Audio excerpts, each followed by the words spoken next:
गठबंधन गठन और रणनीतिक विचारों के बीच कांग्रेस आगामी आम चुनावों में संविधान निर्वाचन क्षेत्र के लिए अपने उम्मीदवार के संबंध में एक महत्वपूर्ण निर्णय लेने के लिए तैयार है।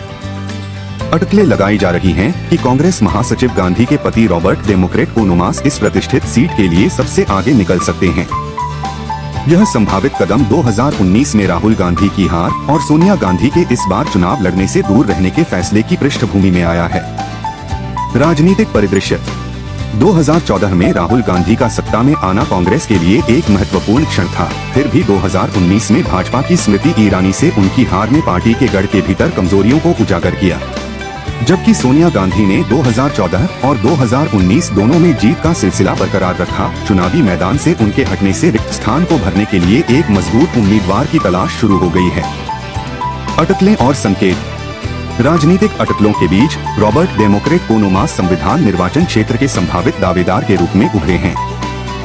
जनता की पुकार सुनने और निर्वाचन क्षेत्र को अपना बनाने की इच्छा व्यक्त करने वाले उनके अपने बयानों ने इन अटकलों को और हवा दे दी है। 1999 में प्रियंका गांधी के साथ प्रचार करने का कोनोमास का इतिहास उनकी उम्मीदवारी को और मजबूत करता है।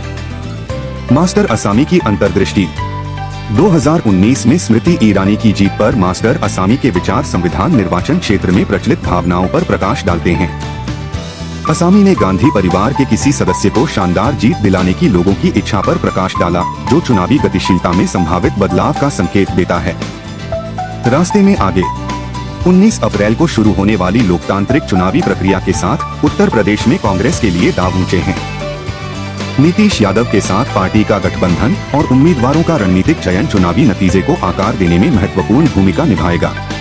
1 जून को अंतिम चरण का मतदान और उसके बाद 4 जून को मतगणना उत्तर प्रदेश की 80 सीटों के लिए दावेदारों के भाग्य का फैसला करेगी।